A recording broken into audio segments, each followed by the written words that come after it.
자, 오늘 설교 말씀의 배경이 되는 이 민수기 14장은요.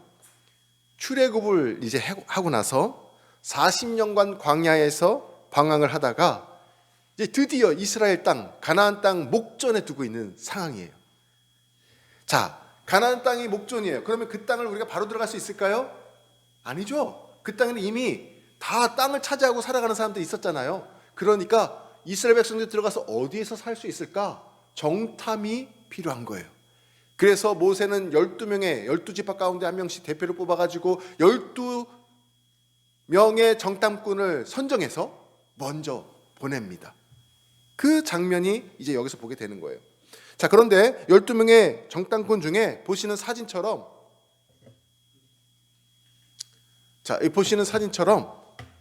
무려 12명의 사람들이 두 파로 딱 갈라졌어요. 2명과 10명. 그리고 밑에 여성분들과 어떤 사람들은 울고 있잖아요. 자, 왜 이렇게 울고 있을까? 2명의 사람들은 이 패가 갈라진 거예요. 2명은 자, 우리가 이스라엘 땅을 정탐하고 와서 보니 그들은 우리의 밥이다. 그들은 우리의 메뚜기다. 우리가 그들을 취할 수 있다. 이렇게 긍정적으로 보고를 한 반면 나머지 10명은 야, 안악자손들을 보니까 거인이에요. 장대예요. 그러니까 너무 무서운 거야. 우리 승산이 없겠습니다. 그들과 싸워서 우리가 100점 100패예요.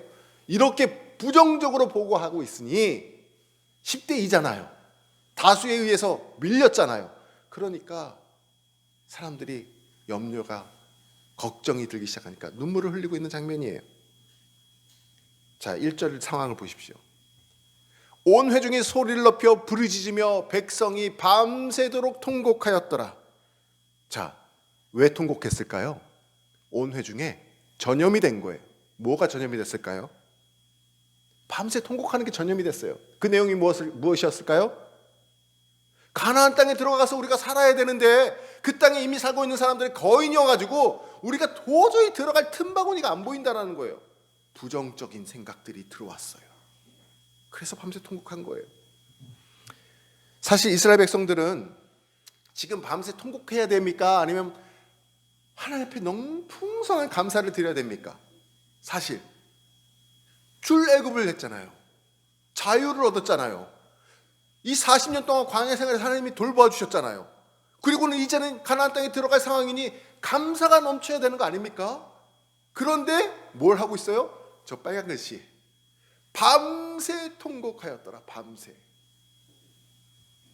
자기를 구원해 주신 그 은혜에, 우리를 살려주신 그 은혜에 대하여 온 백성이, 잘 보세요, 감격하여서 밤새도록 감사하였다라는 성경의 내용은 어디에도 없어요. 이 민수기뿐만 아니라 전체 성경을 다 찾아봐도 이런 표현이 없어. 밤새 감사하였더라, 밤새 찬양하였다라는 표현은 어디에도 없더란 말이죠. 그런데 통곡하였다라는 말은 이렇게 떡하니 밤새도록 하다라는 것을 표현하고 있는 것을 가슴 아프게 말씀을 준비하다 보니까 찾게 됩니다. 여러분, 구원의 감격이 이렇게 짧아요. 날 구원해 주신 은혜에 감사합니다 찬양은 우리가 드리지만 짧아요. 그러나 불평과 원망은 이토록 길다라는 것을 꼭 기억하시기를 바랍니다. 우리도 마찬가지예요. 저 여러분은 구원의 은혜에 감격해서 신앙생활하는 날들이 얼마나 되십니까? 적더라고요.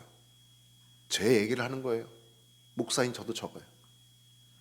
주의 구원에 의해 날마다 감격해서 기뻐하며 감사하며 사는 성도님들 과연 몇 분이나 보십니까? 적더라고요. 구원의 감격은 짧고 작은 일의 불평과 원망은 그토록 깁니다. 엄청난 이 불균형 아닙니까? 하나님께서 주시는 말씀을 통해서 오늘 이 음성을 들으시기를 바랍니다. 감사한 일에는 오래 감사하시기를 바랍니다.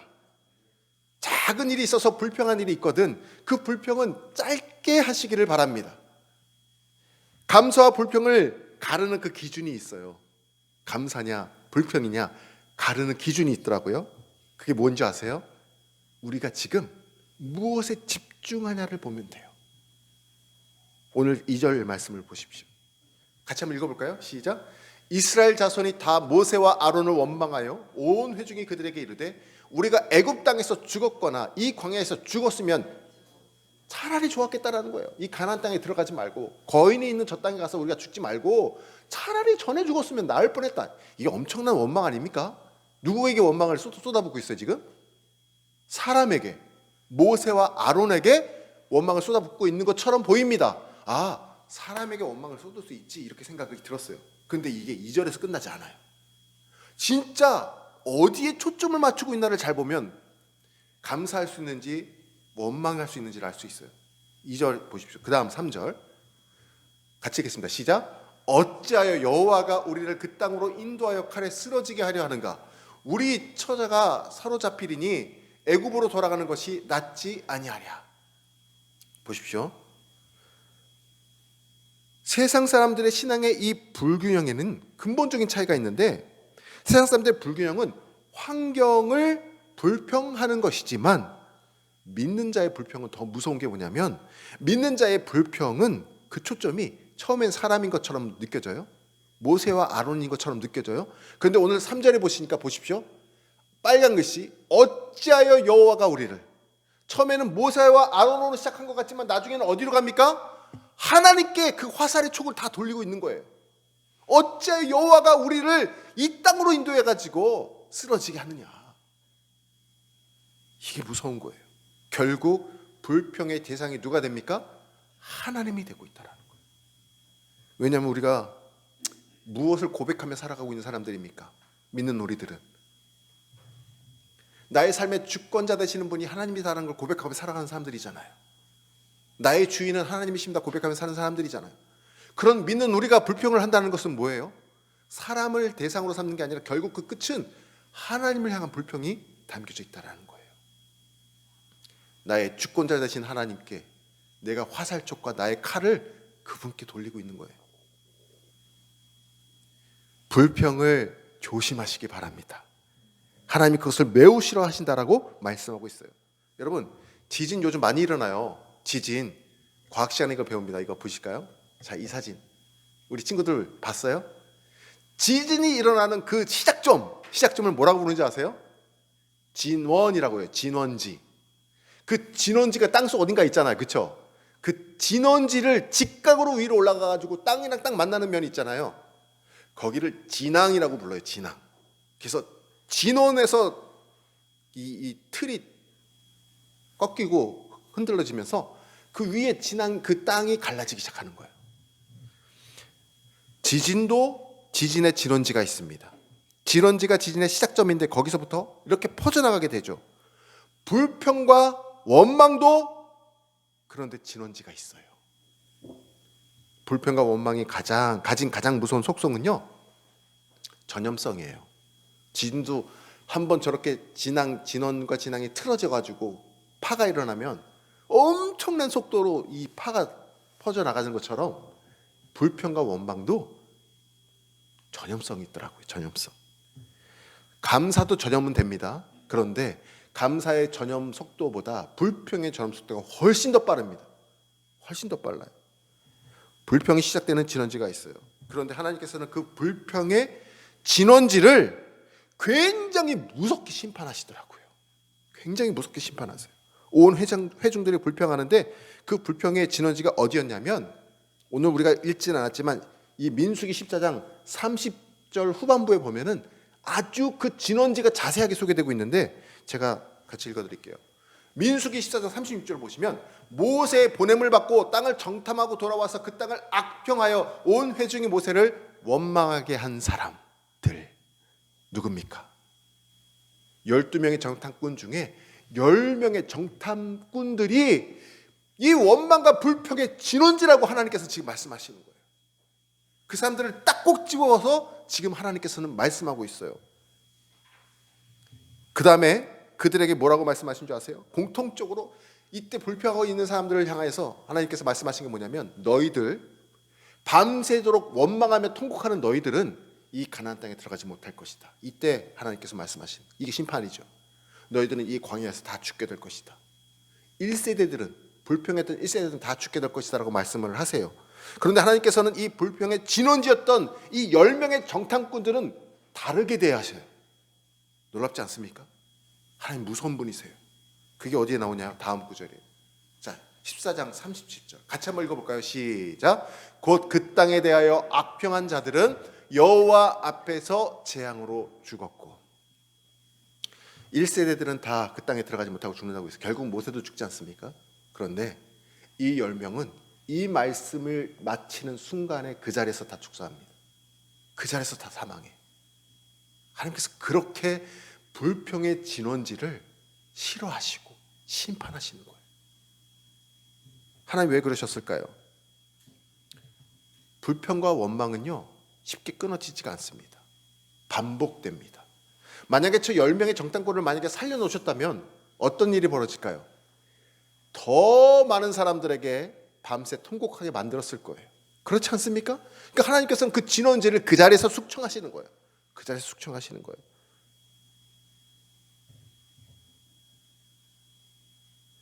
지금 우리는 원망과 불평 때문에 이 가나안 땅 목전에 두고 1세들이 다 죽게 되는 장면을 우리가 보고 있습니다. 그런데 왜 하나님은 이렇게 무서운 이야기를 우리에게 들려주실까요? 왜 성경에 기록을 하셔가지고 우리에게 들려주실까요? 그 이유는 저와 여러분 때문이래요. 저와 여러분 때문이래요. 고린도서 10장 10절부터 11절 말씀을 한번 제가 읽어드릴게요. 그들 가운데 어떤 사람들이 원망하다가 멸망시키는 자에게 멸망하였나니 너희는 그들과 같이 원망하지 말라. 그들에게 일어난 이런 일은 본보기가 되고 또한 말세를 만난 우리를 깨우치기 위하여 기록되었느니라. 자, 성경에 기록된 모든 내용들, 특별히 민수기 14장의 내용들은 하나님께서 우리에게 본보기를 삼아 주시는 거래요. 그리고 그것을 통해서 우리가 깨우치기를 원하신대요. 뭘 하라고? 감사하라고. 뭘 하지 말라고? 원망과 불평을 하지 말라는 거예요. 하나님을 향하여서. 그것을 깨우치기를 원하신다라는 거예요. 그래서 이 내용이 기록되어 있다는 것입니다. 오늘 설교 제목 뭐예요? 추수감사주일날 감사하면 살아나리라 입니다. 근데 오늘 본문에 보면 감사의 반대말은 원망 아닙니까? 불평 아닙니까? 거꾸로 된 얘기가 계속 반복돼요. 원망하면 죽으리라. 불평하면 죽으리라. 이 얘기가 반복되고 있는 것을 보게 돼요.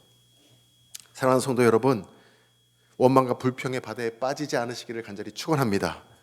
자, 이 모습을 보면서 요한복음 15장 말씀이 새롭게 다가왔어요. 요한복음 15장 뭡니까? 하나님은 나의 포도나무요 너희는 가지라. 너희는 가지라 말씀하셨어요.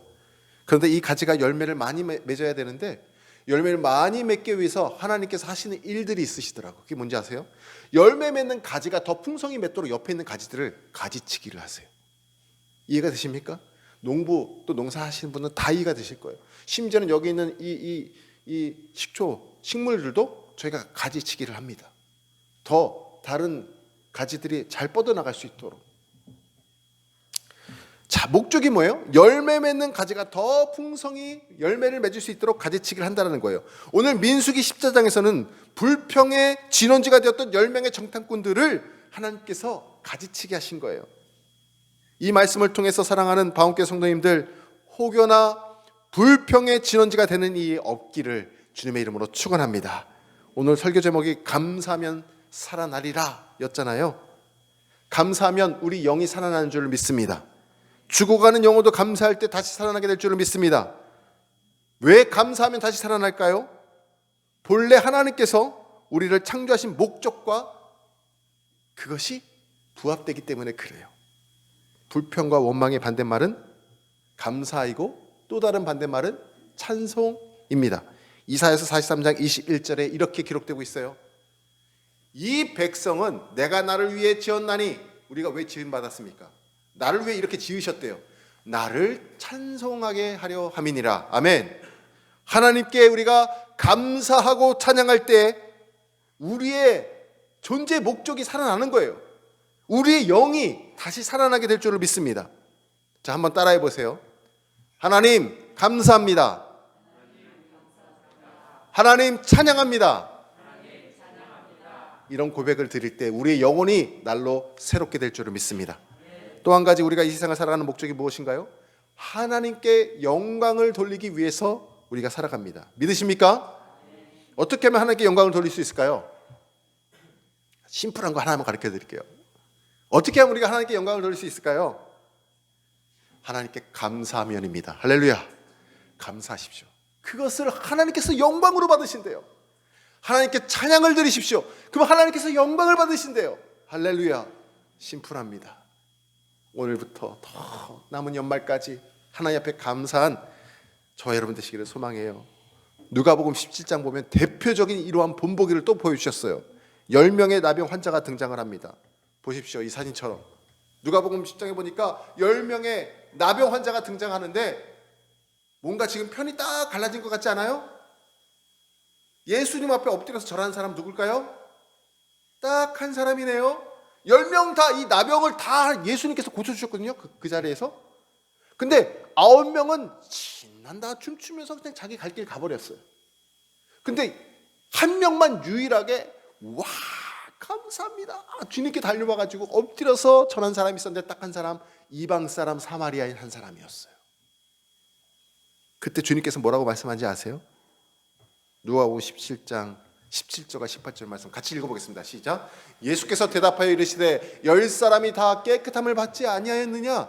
그 9은 어디 있느냐? 이 이방인 외에는 하나님께 영광을 돌리러 돌아온 자가 없느냐 하시고.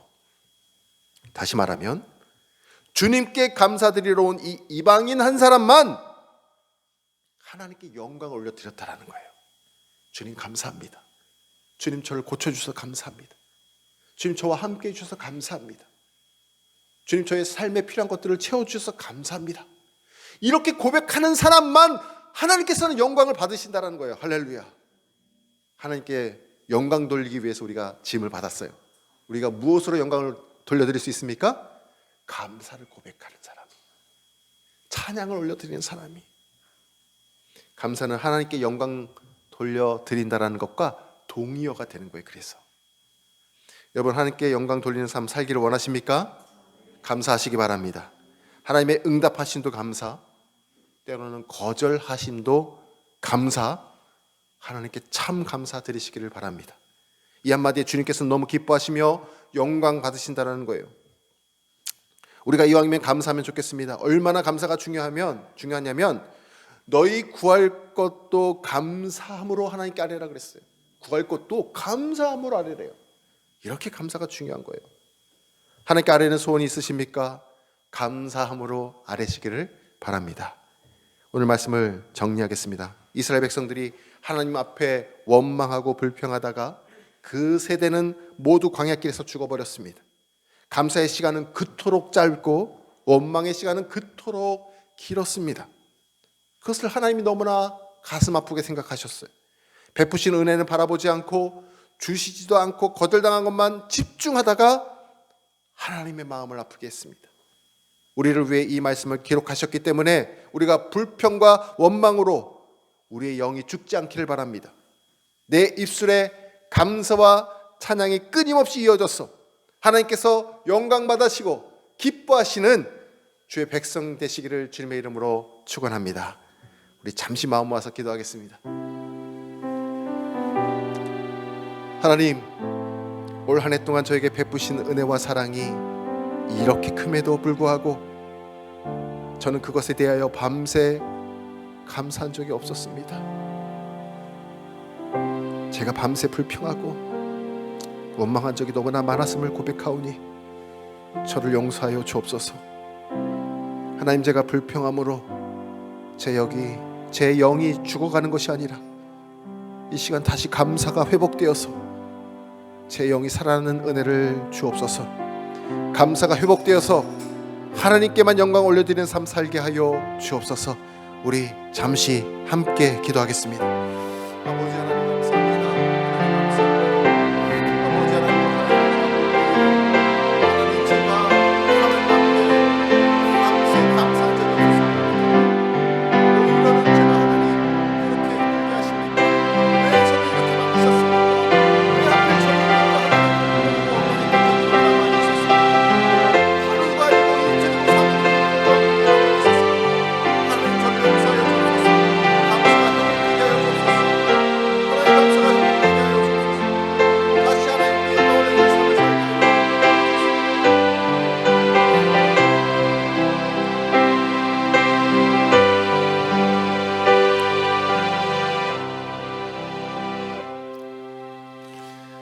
하나님, 지난 1년간 우리 바움교회 가운데, 우리 성도님들의 가정 가운데 응답하신 것도 감사, 거절하심도 감사한 자가 되게 하여 주옵소서.